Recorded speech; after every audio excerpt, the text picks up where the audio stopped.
Berjumpa lagi dalam permenungan kita edisi Senin 3 Oktober 2022, Pekan Biasa ke-27. Bacaan-bacaan liturgi hari ini, bacaan yang pertama dari surat Rasul Paulus kepada jemaat di Galatia, bab 1 ayat 6 sampai 12, dan bacaan Injil dari Injil Lukas, bab 10 ayat 25 sampai 37. Rasul Paulus nampaknya agak kesal dengan jemaatnya di Galatia. Mengapa? Paulus kesal karena orang Galatia begitu cepat berbalik dari Allah, berbalik dari Yesus Kristus. Karena mereka mengikuti Injil yang lain, Injil yang tidak diwartakan oleh Rasul Paulus. Ada sekelompok orang yang mengacaukan mereka. Mungkin dengan berbagai macam iming-iming. Mungkin dengan berbagai macam cara. Kelompok jemaat di Galatia akhirnya dibelokkan arah kehidupan imannya. Mereka tidak lagi mengikuti apa yang diwartakan oleh Rasul Paulus, yakni mengimani Yesus, tetapi mereka berbalik dari Yesus. Itu yang sekali lagi membuat Rasul Paulus sangat kesal. Bahkan kekesalan Rasul Paulus itu tidak saja kepada orang-orang Galatia, tetapi termasuk pada kelompok orang yang mengacaukan iman dan Injil yang benar yang telah dimiliki oleh orang Galatia. Bahkan Rasul Paulus mengutuknya. Saudari dan saudara yang terkasih, saya kira apa yang dialami oleh jemaat di Galatia mungkin juga pernah kita alami.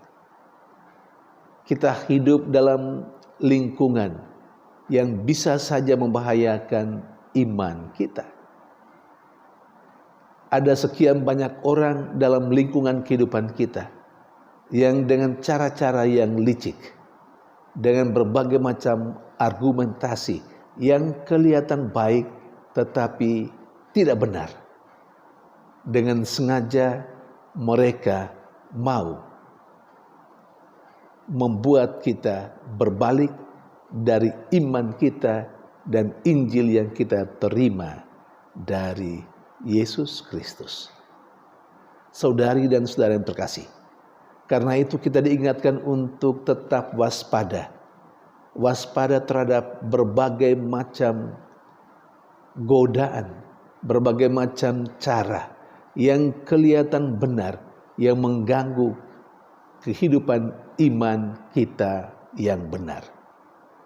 Ada atau di luar sana begitu banyak orang secara bertubi-tubi mempersoalkan kehidupan beriman kita, mempersoalkan dengan berbagai macam cara, bahkan melecehkan iman kita dan Tuhan yang kita imani. Bisa saja hal-hal seperti itu membuat saya dan Anda kemudian menjadi luntur dalam iman dan Injil yang sedang kita anuti sekarang ini.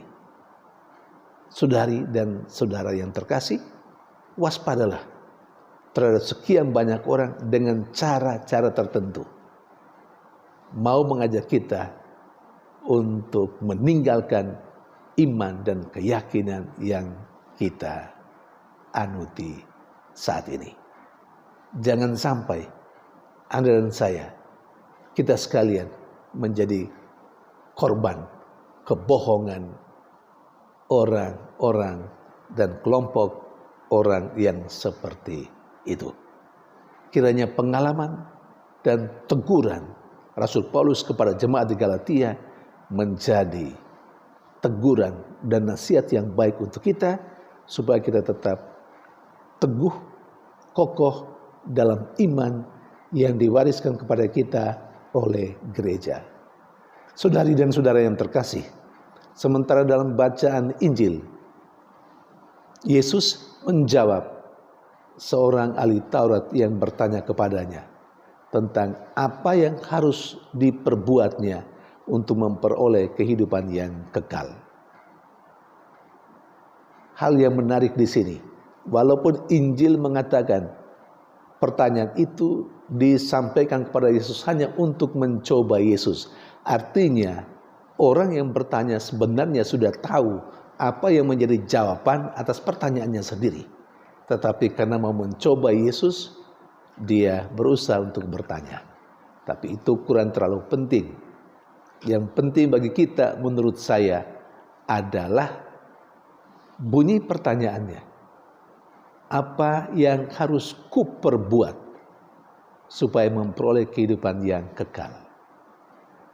Dia tidak bertanya apa yang harus aku tahu, tetapi apa yang harus kuperbuat untuk memperoleh kehidupan yang kekal. Memperoleh kehidupan kekal dari pertanyaan ini artinya bukan soal tahu banyak, tetapi soal melaksanakan apa yang diketahui itu. Itu poin pertama. Poin yang kedua, Yesus juga sebenarnya menyetujui apa atau bunyi pertanyaan itu. Bagi Yesus juga memperoleh kehidupan yang kekal bukan soal tahu banyak, tetapi melaksanakan apa yang diketahui. Karena itu Yesus menjawabnya dengan berkata, apa yang tertulis dalam hukum Taurat? Dan orang itu memberikan penjelasan semua. Dan apa yang Yesus katakan, perbuatlah itu. Di sini Yesus menegaskan soal kehidupan kekal, orang memperolehnya atau tidak, itu soal bagaimana dia melakukan apa yang sudah dia ketahui, apa yang tercatat dalam hukum Taurat. Saudari dan saudara yang terkasih, melakukan apa yang diajarkan oleh Tuhan itu harus persis seperti yang dilakukan oleh orang Samaria dalam cerita Injil hari ini. Sebenarnya ada 3 tokoh yang diceritakan yang lewat di jalan yang sama, berhadapan dengan seorang yang sedang menderita karena dirampok dan dipukul oleh penjahat. Ada seorang imam, ada seorang Lewi, dan ada orang Samaria.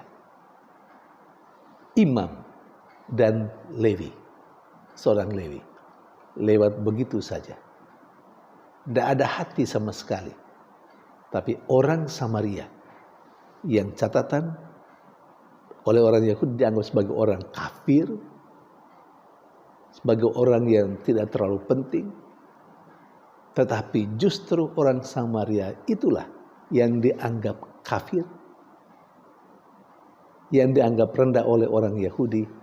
Ternyata orang itulah yang melakukan apa yang sebenarnya diajarkan oleh Allah yang tercatat dalam hukum Taurat. Sementara seorang imam, seorang Lewi lewat begitu saja. Saudari dan saudara yang terkasih, seringkali kita mungkin menganggap orang lain lebih rendah dari kita, atau menganggap orang lain yang bukan Kristen itu tidak ada apa-apanya. Tetapi kesombongan kita itu terkadang mempermalukan diri kita sendiri ketika kita sebagai orang Kristiani tidak melakukan apa yang diajarkan oleh Tuhan kita. Kita harus malu, siapa tahu ada orang di luar sana yang melakukan persis seperti yang diajarkan oleh Tuhan kita. Yang kedua,